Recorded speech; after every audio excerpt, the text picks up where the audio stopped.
पाखंडी गांव के बाहर ऐसे तिलक विलक रचना की और देखा कि लोग जो है गाय चरा रहे हैं, तो थोड़ा ऐसे ऐसे तो एक भोला आदमी आया और कहा, प्रणाम किया और कहा, संत भगवान, तो गांव मांगने जाना था इसलिए तिलक विलक लगा लिए। बोले संत भगवान ऐसे क्या करते हो? तो बोले ऐसे भगवान के दर्शन हो जाते हैं।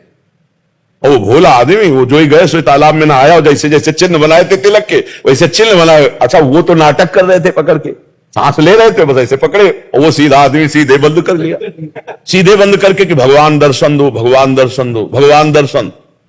भगवान अब मिनट भर तो जो प्राणायाम करते हैं वो रोक सकते हैं, इसके आगे तो प्राण फिर व्याकुल होकर निकलने लगेंगे। 1 मिनट में भगवत प्राप्ति उसको हुई। भगवान मुझे दर्शन दो, किसको बताया ना ऐसे करने से भगवान के दर्शन। तो भगवान ने हाथ हटाया, भगवान का सो कहां जहां प्रभु नाई, कमर में फेंट बना हुआ बंसी, बाल गोविंद रूप। जेविश ने देखा, बोले आप कौन है? हमारी नाक से जाता है। बोले हम भगवान हैं। बोले हमने तो कभी देखा नहीं, हम तो जानते नहीं। अब आप भगवान, इस बात का प्रमाण हमारे वो गुरु जी देंगे जो अभी गए। अरे बोले वो पाखंडी वो जिंदगी में कभी नहीं पा सकता है, वो केवल मांगने के लिए तिलक। बोले आप हमारे गुरु की निंदा मत कीजिए, देखो निष्ठाएं होती। और भगवान से कहा कि हम तब मानेंगे आप भगवान हो जब हमारे गुरु जी आके कह देंगे यही भगवान है। तो बोले ले वाला अपने गुरु जी को, तब तक हम यही। बोले बड़े चतुर हो, भाग जाओगे, ऐसे हम नहीं। अपना गौछा उतारा और भगवान को एक पेड़ में बांधा। भगवान भक्ताधीन, यशोदा मैया ने रस्सी से बांधा ना उखल में, भक्ताधीन मना पूज्यो भक्ता नाम भयंकरा। अब वो गया तो गांव में वो मांग रहे थे, उनका गुरुजी जिस क्रिया से आप भगवान के दर्शन कर रहे थे हमें भगवान मिल गए, बस तुम्हें ये बताना कि यही भगवान आए आप वाले कि ना आए। अब उसको तो कभी भगवान से कोई मतलब ही नहीं था। तो अरुण कहा वही थे। बोले नहीं, आपको चलना पड़ेगा, वहां बताना पड़ेगा। अब वो भगवत साक्षात्कार के बालक उसकी आज्ञाओं नहीं टाल सके।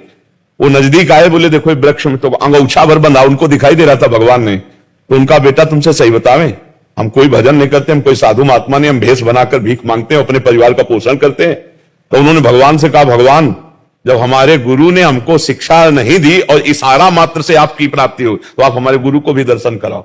भगवान ने उस बालक की कृपा से दिव्य दृष्टि दी, तब वो दर्शन पाए।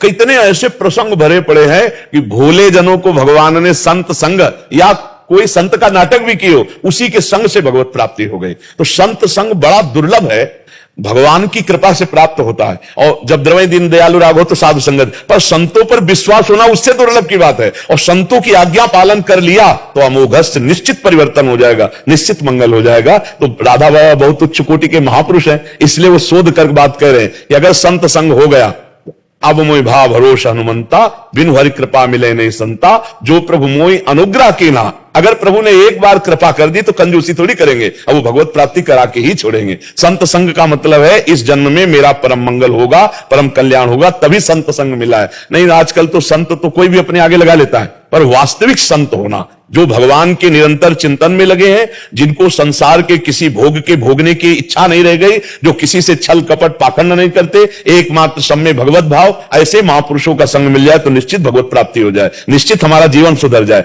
और देखो संतों के संग से सुधरता है जीवन, ऐसा नहीं है। आप अपने समाज में अगल बगल देखो, जो सत्संग सुन रहे हैं उनका जीवन बदलता है, और जो संत का संग नहीं मिला उसका जीवन, और जो संत का संग मिला है, तो आप दोनों को नाप के देखिए, बड़ा अंतर दिखाई देगा।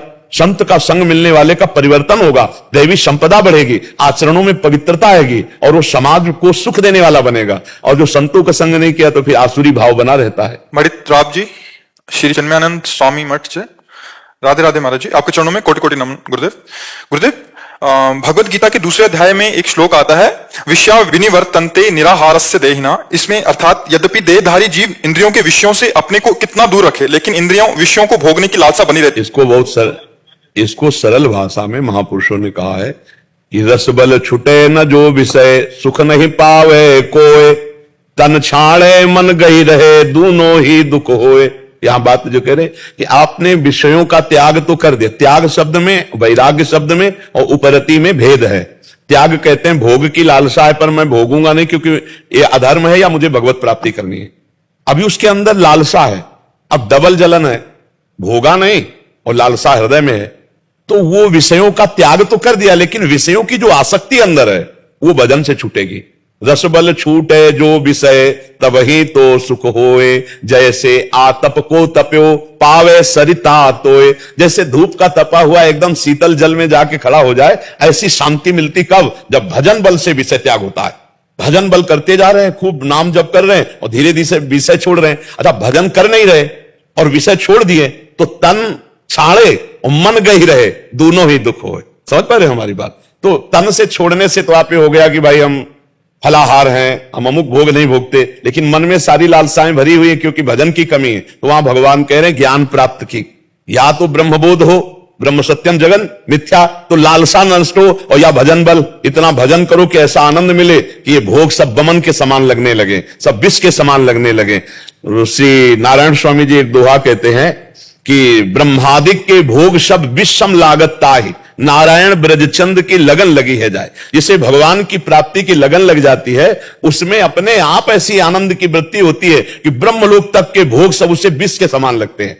एक दोहे में और कहा, नारायण हरि भजन में पांचों न सुहात, विषय भोग, निद्रा, हंसी और जगत प्रीति और बहुबात। विषय भोग अच्छे नहीं लगते। जो भगवान से प्यार करते हैं ना, नहीं खान पान ते भावे है, नहीं कोमल वसंत सुहावे है, सब विषय लगे ते खारा है, हरि आशिक का मग्न आ रहा है, उसे विषय भोग अच्छे नहीं लगते। उसे बहुत प्रपंच की बात करना अच्छा नहीं लगता, रिश्ते नाते संसार बहुत बात, उसे चक नींद नहीं आती, थोड़ा सो करके अधिक भजन करने की, और उसे बहुत भोजन पाने का, अल्पाहार थोड़ा आहार पान, तो विषय भोग, निद्रा, हंसी मजाक अच्छा नहीं लगता, जगत प्रीति रिश्ते नाते अच्छे नहीं लगते, बहुत बात करना अच्छा नहीं लगता। अब अपने आप अच्छा नहीं लग रहा है, ये एक है, और एक है कि अच्छा लग रहा है पर हम त्याग किए हैं, तो वो बात ज्यादा दिन नहीं चल पाएगी, वो गिरा देगी, क्योंकि अंदर उसके प्रति लगाव है, सुख बुद्धि है। वहां भगवान कह रहे जो विषयों का निराहार रह करके त्याग कर देता है पर उसकी आसक्ति का त्याग नहीं कर पाता, वो आसक्ति भजन बल से जाएगी। खूब नाम जप करो, शास्त्रों का स्वाध्याय करो, संतों का संग करो, तो आसक्ति देखो।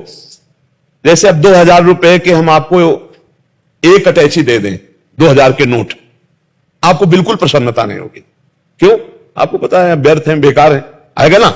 ऐसे ही जब सच्चिदानंद से आनंद मिलता है तो यहां का हर सुख बेकार नजर आता है, वो असली त्याग है, जो बेकार की तरह त्याग। जैसे 2000 का नोट पड़ा हो, आप झुकोगे नहीं, लेकिन 500 का पड़ा हो तो झुक जाओगे, क्योंकि वो प्रयोग में आ रहा है, 2000 का प्रयोग में नहीं आ रहा है। तो ऐसे ही जो भजनानंदी है, वास्तविक जिसे भगवान का आनंद मिल गया, तो इस माया के आनंद की तरफ उसकी दृष्टि नहीं रहती। सच्चा त्यागी वो है, भले वो माया के बीच में है लेकिन उसकी दृष्टि ही नहीं है उधर। अब हम भले दूरी बनाए हैं लेकिन हमारी दृष्टि में वो सुख है, तो वो ज्यादा दिन टिकाऊ सुख नहीं, उसे दम्भ कहा जाता है। अंदर से तो चाहते हो, बाहर से त्याग किए हो तो ज्यादा दिन नहीं टिक पाओगे, इसलिए भजन में लगो। अंदर की चाह मिटा दो, बाहर से भले पास बैठा रहे, कोई फर्क नहीं पड़ता है। बाहर से हमारे पास सब विषय हो और अंदर से भोगने की चाह ना हो, यही सच्चा त्याग है। अगर ये नहीं हुआ तो फिर नाटक ही हो जाएगा, फिर ज्यादा दिन वो टिक नहीं पाएगा। समझ पा रहे प्रभु?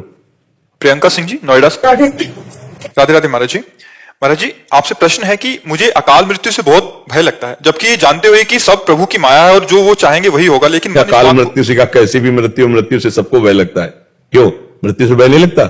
शरीर इतना प्रिय है, रिश्ते नाते इतने प्रिय है कि अब ऐसा लगता है कि अगर कोई भगवान है कृपा कर दे, ऐसे हमारा परिवार ऐसे, लेकिन ऐसा होना नहीं। इसका नाम मृत्यु लोक है, यहां तो मरना पड़ेगा भाई, जरूर मरना जरूरी है। यहाँ नहीं कोई बचा ही नहीं। आप देखो ना, अपने बाप बाबा चले गए तो अपने को भी जाला है, सब क्रम बाई क्रम, जब जिसका समय आया तब चला। अकाल मृत्यु होती है महत अपराधी की, जैसे किसी सोती हुई महिला का हत्या कर देना, गर्भ हत्या कर देना, ब्रह्म ऋषियों की हत्या कर देना, ऐसे जो महत पाप बन जाते हैं वो अकाल मृत्यु का रूप धारण कर लेते हैं। प्रारब्ध क्षीण हो जाता है और जीवन धारा को किसी न किसी मोड़ पर भारी से भारी दंड के रूप में वो फिर मृत्यु और दुर्गति होती है अकाल मृत्यु वाले की।